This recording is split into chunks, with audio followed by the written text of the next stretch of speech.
Hey welcome back to my channel টামলার vision. তো নতুন একটা ভিডিও নিয়ে চলে আসলাম নিজের বাড়ির পায়রাগুলো দেখানোর জন্য তোমাদেরকে। আজকে অনেক অনেক পায়রার বাচ্চা দেখাবো, নিজের বাড়ির আপডেট দেখাবো, যেগুলো নতুন নতুন বাচ্চা বেরিয়েছে সেই বেবিগুলো তোমাদেরকে দেখাবো আজকে সব একদম সুন্দরভাবে। তো তোমরা ভিডিওটা স্কিপ না করে সম্পূর্ণ দেখো। আজকে একটা গুড নিউজ আছে আর একটা ব্যাড নিউজ আছে। তো ব্যাড নিউজটা বলবো একদম মাঝখানে, তো তোমরা ভিডিওটা স্কিপ করে দেখো না, তাহলে পরে বুঝতে পারবে না। তো আমি অনেক দিন ভিডিও ছাড়তে পারিনি, একটা রিজন ছিল। তো সেই রিজনের জন্য ভিডিও আমি করতে পারিনি, সেটা তোমাদেরকে বলবো। তো বাড়ির ভিডিওটা আজকে দেখো তোমরা, অনেক দিন পর ভিডিওটা বানানো হলো।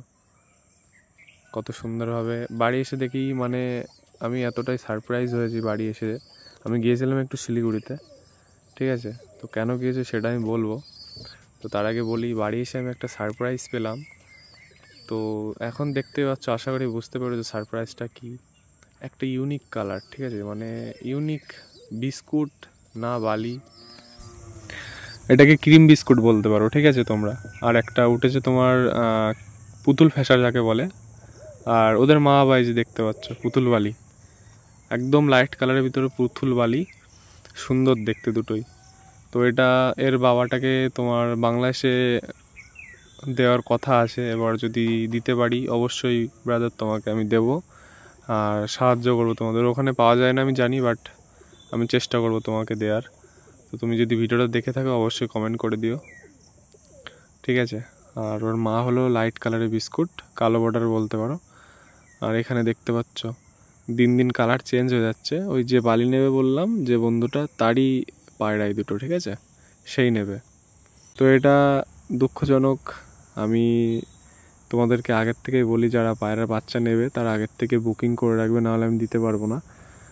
তো এক দাদা করিমপুরে বাড়ি, তেওট্ট করিমপুরে ওইদিকে, মানে ঠিক আমি ওনার বাড়িটা চিনি না। উনি অনেক দিন আগে এসে আমাকে বলে গেছিলো টাকা দেওয়ার কথা। উনি এসে পায়রার বাচ্চা দেখেও গিয়েছিল, তখন ছোট ছোট ছিল। তো বাড়িকে আমাকে টাকা পাঠিয়ে দিয়েছিল ফোনপেতে অনেক দিন আগে। তো বাচ্চা দুটো দুঃখজনক, এত সুন্দর হয়েছে, রাখতে ইচ্ছা করছে কিন্তু বাট আমি রাখতে পারবো না। তো আমার বালিটার বিস্কুটের থেকে আমি অনেক রকম কালারের বাচ্চা পেয়েছি, বালি, বিস্কুট, সবুজ, ফ্যাশা সব রকমের বেরোয় কম বেশি। তো এবার ফ্যাশা একটা বেরিয়েছে আর একটা বালি আর বিস্কুট মিক্স বেরিয়েছে, একটা ইউনিক কালার বেরিয়ে গেছে। যাই হোক, খুবই খুশি হলাম দেখে। তো দাদা তোমার কাছে গেলে তোমার সাবধানে রেখো, আশা করি তোমার ভালো লেগেছে দেখে এদেরকে। তো কালকে আসবে বাচ্চা দুটো নিতে। খাওয়া শিখে গেছে অল্প অল্প, কম বেশি। এরা একদিন ছেড়েছি তাই নিচে খাওয়া শিখে গেছে কম বেশি। তো দুদিন বাড়ির পায়রার সঙ্গে মিশিয়ে যদি খেতে দেওয়া যায় মাটিতে, তাহলে অবশ্যই এরা খাওয়া শিখে যাবে পুরোপুরি সম্পূর্ণভাবে। তো কোয়ালিটি সম্পূর্ণ একজোড়া বাচ্চা উঠেছে। তোমরা বলবে এমন বাচ্চা যদি নিতে চাও অবশ্যই কমেন্টে জানাবে, এবং আমাকে হোয়াটসঅ্যাপেও হাই লিখে তোমরা আমার সাথে কথা বলতে পারো, ঠিক আছে? তো অবশ্যই দেওয়ার চেষ্টা করব, তোমরা আগের থেকে বলে রাখলে অবশ্যই দেবো আমি। এইগুলোর পায়ে কোনো লোম হয় না, এরা ন্যাড়া পা হয় এবং মাথায় ছুটি হয়, বিভিন্ন কালারের হয়, বালি, ফ্যাশা, সবুজ, বিস্কুট। তোমরা যেমনই নেবে আমার বাড়ির থেকে সব রকম কালার পেয়ে যাবে কম বেশি। বাচ্চা উঠলে পরে আমি দেবো, কিন্তু রানিং পায়রা একটা সেল করি না আমি। সেল করলে অবশ্যই রিলসের মাধ্যমে দিয়ে দেবো এবং ভিডিওর মাধ্যমে তোমাদেরকে বলে দেবো যদি রানিং কিছু থাকে সেল করার মতন। আবার নতুন তুর্কিশ টামলারে বেবি, ইতনা খুশি।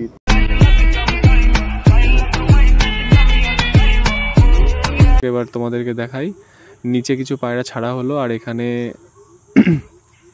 নিচে কিছু পায়রা ছাড়লাম। তোমরা দেখতে পাচ্ছ কত সুন্দরভাবে খাচ্ছে, আর বাচ্চা দুটো খাওয়ার চেষ্টা করছে। তোমাদেরকে বললাম না 2-3 দিন নিচে ছেড়ে রাখলে খাওয়া শিখে যাবে এরা। তো কম বেশি পরে ভিডিও যখন শেষ করলাম দেখলাম মোটামুটি খাচ্ছিল এরা। তো টেনশান নেওয়ার কোনো কারণ নেই দাদা, তুমি কালকে এসে নিয়ে যাও তোমার পায়রার সঙ্গে 2-3 দিন মতন ছেড়ো, দেখবে খাওয়া শিখে যাবে। আর ওদের মাকে যে ছাড়ছে আমি, অনেক দিন পর ছাড়লাম, খুব কষ্ট পেয়েছে, আশা করি আমি বাড়ি ছিলাম না বলে। কষ্ট সামান পাইনি, কারণ ওর মা খেতে দিয়েছিল, বাট তোমরা তো জানোই পায়রাকে না ছাড়লে একটু ওরা কষ্ট পায়। তো ওদের একটা ন্যাচারালভাবে যে মাটি খাওয়ার অভ্যাসটা আছে সেটা ওরা পায় না, ঠিক আছে? একদম পুতুল বালি পাউডার তোমরা বলো, তো সেটাই। আর এইদিকে ডিম তাওয়া দিচ্ছে, এবার আমি ডিমেও হাত দেবো না, বাচ্চাতেও হাত দেবো না। এবার ওদের নিজেদের মতন ওরা উঠাবে। বাচ্চাতে না হাত দিলে বেশি দেখি বাচ্চাগুলোর গ্রোথ ভালো আসে এবং সুস্থ সবল আসে পায়রা। আর হাত দিলে পরে সেমনভাবে ওদের যত্ন করতে গেলে এই বাচ্চাগুলো খারাপ হয়ে যায়। তো যাই হোক, এবার থেকে হাত দেবো না কোনো পায়রার গায়ে, বাচ্চার গায়ে। একটু বড় হলে তারপরে ওদেরকে ছেনবো, কারণ আমার অভ্যাস বাচ্চা একটু বড় হলে পরেই মোটামুটি ছেনতে ইচ্ছা করে। দেখলে একটু আগে টামলারের বাচ্চা দুটো হাতে নিয়ে দেখালাম তোমাদেরকে। এখানে সব পায়রা ছেড়ে দেওয়া আছে, আর কিছু পায়রা তোমার খাঁচায় আটকানো আছে, যেগুলো আমি আটকিয়ে রাখি সবসময়। লাল রাজশাহী দুটো, আর ওদিকে লাল আর সাদা রাজশাহী দুটো। এরাও কিছুদিনের মধ্যে ডিম পেড়ে দেবে, লাল দুটো। তোমাদেরকে বলছিলাম না, একটা ব্যাড নিউজ আছে। সেটা হলো, আমি রিসেন্টলি 7-8 দিন আগে গিয়েছিলাম শিলিগুড়িতে। আমার একটা আর্মি রেলিং ছিল, তো রেলিংটা সাকসেসফুল হয়নি। সেটার কারণ তোমাদেরকে বলে দিই। সব দিক থেকেই ঠিক ছিল মোটামুটি, আমার একটা ডকুমেন্টস ভুল ছিল। তো তোমরা জানোই ইন্ডিয়ান আর্মি যারা আছে তাদের আন্ডারে কাজ করতে গেলে মোটামুটি ডকুমেন্টসটা ঠিক রাখতে হবে, সব থেকে মেন। আর কিছু কিছু এক্সাম আছে, সেগুলো তো পাস করতেই হবে, না করলে তোমাদেরকে ডাইরেক্ট বের করে দেবে। কোনো গল্প ওরা শোনে না, না ওদের কোনো দুঃখের কাহিনী শোনালে ওরা তোমাদেরকে চাকরি দেবে না কিচ্ছু দেবে। তো সত্যি কথা বলতে গেলে ওরা সত্যিই ভগবান, কারণ ওদের ওখানে আমি 5-6 দিন ছিলাম।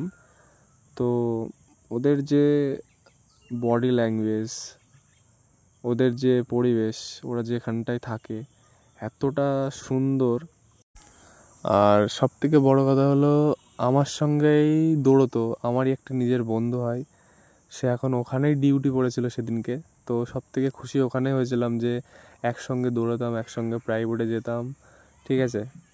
তো দেখা হলো আগের দিন, খুবই গর্বিত মনে হলো যে আমারই নিজের একটা বন্ধু, সে ওখানে ওর ডিউটি পড়েছে, ও সেখানেই ডিউটি পালন করছে। কিন্তু কিছু করার নেই, বাধ্য হয়ে সবাইকে মারতে হয়েছে, কারণ ওখানে কথা শুনছিল না কেউ, ঠিক আছে। কারণ চাকরি হিসাবে মানুষ অনেক হয়ে গেছে, ঠিক আছে। এখন মানুষ প্রচুর ছিল, তোমাদেরকে আমি শেয়ার করবো ভিডিওর মাধ্যমে, দেখতে পাচ্ছ এখন এত মানুষ হয়ে গেছে না, কিছু বলার নেই। তো সামনে দেখতে পাচ্ছ ইন্ডিয়ান আর্মি, বিএসএফ এবং তোমার অগ্নিবীর আছে এখানে কটা। তো এটা হলো শিলিগুড়ি, বকরাকোট জায়গাটার নাম। আর এখানে আমাদের লাইন পড়েছিল চা বাগানের ভেতরে, ঠিক আছে। আমরা গিয়েছিলাম 2 তারিখে, বাড়ি এসেছি আজকে 7 তারিখ। আজকে ভোরবেলায় বাড়িতে এসেছি। আমরা গিয়েছিলাম 2 বন্ধু, আর ওখানে দেখা হয়েছিল প্রচুর বন্ধু, নদীয়ার ভেতর থেকে অনেক লোক গিয়েছিল। তো সত্যি কথা বলতে গেলে বন্ধুরা, ইন্ডিয়ান আর্মির আন্ডারে চাকরি করতে গেলে ভাগ্য থাকা দরকার। ভাগ্য না থাকলে তোমরা পাবে না। বাট একটা কথা সত্যি কথা বলবো, আমি যে কদিন ওখানে ছিলাম, ওদের যে বডি ল্যাঙ্গুয়েজ, ওদের যে পরিবেশ, সত্যি ধন্য আমি। কারণ ওটা না গেলে আমি দেখতে পারতাম না। আর ওখানে গিয়ে অনেক এনজয় হয়েছে, কারণ ওখানে না হলেও 3-4টে রাত কাটাতে হয়েছে ওখানটায়, ঠিক আছে। ওখানে কিছু দূর গেলে পরেই 2-3 কিলোমিটার গেলে ওখানে পাহাড় নিচে ঝর্ণা আছে, ওখানে গিয়ে স্নানও করেছি আমরা। সব কিছুই মানে কোনো কিছুতে কমতি ছিল না, ঠিক আছে। এটা হলো রাতের ফুটেস্ট। তো আমার যে কারণে হয়নি সেটা হলো 2-3 জায়গায় লাইন পড়েছিল, ঠিক আছে। পুরো রাস্তা মানে 10 কিলোমিটারের মধ্যে পুরো জায়গাটার মধ্যে পুরো লাইন ছিল, ঠিক আছে। না হলো 10,000-12,000 উপরে লোক ছিল। এটা হলো তোমার লাস্টে যারা এসেছিলো তাদের জন্য রাস্তায় লাইন করিয়েছিল, ওরা নিজেরাই রাস্তায় লাইন করেছিল। বাট ওতে কোনো কাজ হয়নি। আমাদের মেন লাইন ছিল, যেখানে আমি লাইন দিয়েছিলাম, 500 জনের পেছনে আমি ছিলাম, ঠিক আছে। আর এখানে এরা দাঁড়িয়ে রয়েছে সব পাগলের মতন। বাট এখানে এই লাইনে কোনো কাজ হয়নি, যেটা फिलहाल इतना ही। आपकी तरह मैं भी मायूस हूं, लेकिन उम्मीद पर दुनिया कायम है। दिल दुखा है लेकिन टूटा तो नहीं है, और उम्मीद का दामन छूटा तो नहीं है। इसलिए आज के लिए ভ্যাকান্সি শুনলে তোমরা অবাক হয়ে যাবে। 600টা ভ্যাকান্সি ছিল, মানে অতজনের মধ্যে তোমাকে 600 জনকে সিলেক্ট করবে এবং চাকরি দেবে। তো দুঃখজনক, আমার ডকুমেন্টসের জন্য বেঁধে গেল। নেক্সট টাইম ট্রাই করব। তো বেশি বড় বানাবো না, ভিডিওটা অনেক বড় হয়ে গেল। তো নেক্সট টাইম আবার ভিডিও বানাবো। তোমরা যারা নতুন আছে চ্যানেলে সাবস্ক্রাইব করে রাখো। এরকম কিছু তোমাদেরকে জিনিস শেয়ার করব। তো ভালো লাগলে অবশ্যই চ্যানেলটাকে সাবস্ক্রাইব করে রাখো।